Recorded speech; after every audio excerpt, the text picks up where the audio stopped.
All right, let's talk a little sports. This is week 3 of the NFL, and I wanted to wait to do this video to see what teams are going to figure it out.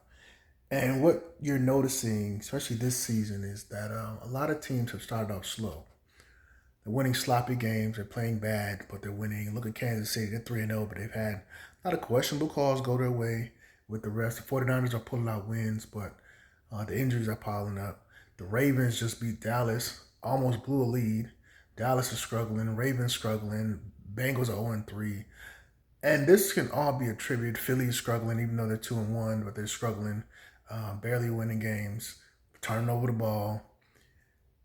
Ravens had issues with lining up on game one, penalties and stuff like that. All these teams are having issues with drops. When we have disrespected practice and preseason games, I remember when preseason games before, and now it's 3, and now it's like a half. And now some of the guys hold out until week 1, so they don't really come to non-mandatory stuff, optional training camp they don't do. They'll work out on their own, and that messes up chemistry.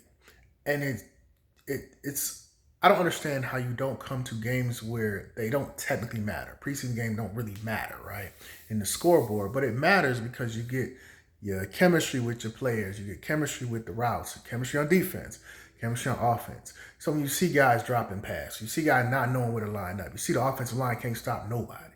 I watched Chicago and Caleb Williams. I mean, every freaking snap he picking himself up off the ground. And these are the times, and not just in practice, but specifically preseason, is where you work these issues out. And to watch all the top teams struggle just trying to make it through a game with basic stuff. We're not talking about, trying to score 40 points. We're not talking about kicking 60-yard field goal. We're talking about just lining up. Just lining up. Ravens have issues with that. Philly have an issue with turnovers. Cats don't know how to run a regular route. We're not talking about, 9 post or nothing like that, or run a slant or curl or in and out, up and go. With just a regular lineup, go up 2 feet and turn around. Cats having a problem with that. Cats having a problem with stopping the run. So blocking schemes, who to assist. Is putting the running back here? We're putting the tight end in the chip. Are we doing things to help the quarterback stay clean? These are things that's supposed to be worked out in the preseason. And not just the players, but coaches have we don't have to work out. We don't have to do preseason. Preseason really is just kind of camp for the guys, the C or D level guys, to try to make a team or make a roster or make the practice squad or get stuff on film to get another team to notice you, which is cool. But that was supposed to be what for week 3 and 4 was. When preseason happened, it used to be week 1 would be for the warm-up of the main guys, and then week 2, the main guys would play pretty much at least half of a game. Week 3, they might play 3/4. But you definitely did not have all of the starters just chilling and just say we're going to work it out. And the problem with starting 0-3 is very hard. Look at Bengals won't make the playoffs at 0-3. I mean, they would have to go on a historic run. Look at where Dallas is at, 1-2. Even Philly struggling. 2-1 is good, but when you have drops, turnovers, and issues like that, look at the Falcons. The Falcons, issue I have with the Falcons is Falcons can have Kirk Cousins is not as bad as I thought he would be yet. It's Kirk Cousins though. And the issue I have with the Kansas City Chiefs and Falcons last 2 drives, penalties are going to happen. Kansas City got away with some stuff. It didn't matter. 2 4th downs. You have to dress up a play. If you know we're going to run it, you have to dress it up. Back in the day, we had Peyton Manning, Omaha, moving guys left to right just to run a fullback dive. This is dressing up. Kansas City does it somewhat now, but 49ers do it great with Brock Purdy. Move guys left to right, guys going from the backfield to the tight end slot going to the backfield. They do a lot of window dressing just to run a regular play. And 99% of these plays are only 2 things, a pass or a run. Now, obviously, 1% is, pass, run, and all this other stuff, these trick plays, just like that. But most of it is a pass or a run. So you only can do 1 or 2 things. So So it's not hard to figure out. But when you dress it up, it does make it more complicated. But to just line up on fourth down and you need a foot and just snap the ball when you got a whole bunch of guys out there, you're not gonna put wide receivers out there to kind of get guys off of the line of scrimmage and off of we might, run the ball up the middle.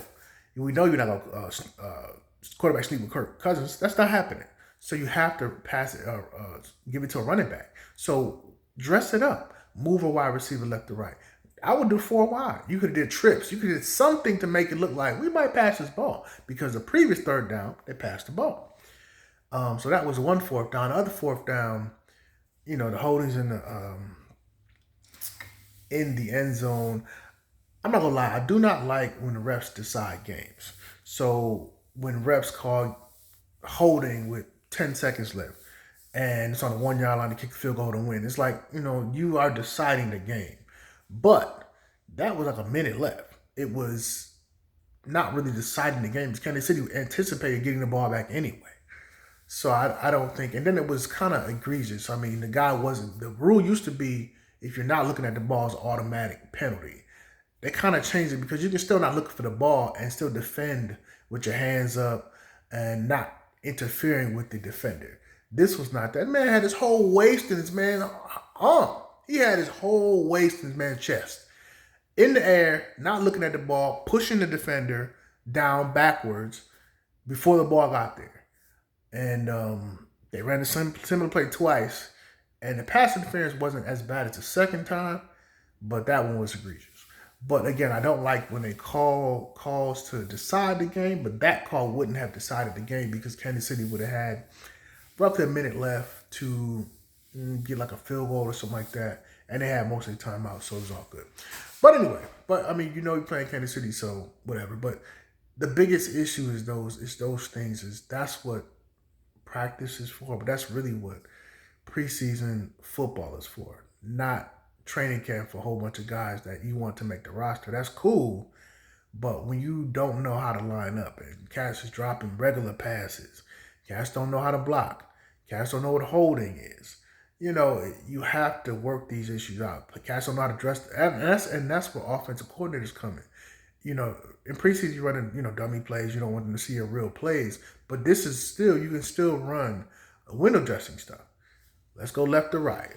Let's move the running back out to the slot. Let's move the slot guy from slot left to slot right.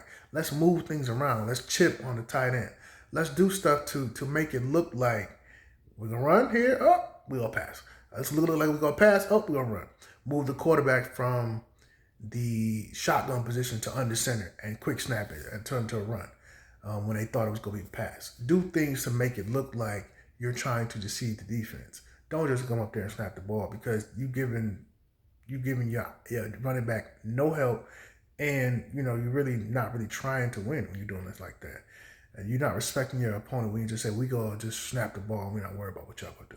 These are still NFL teams, they're still NFL players, and they can beat you.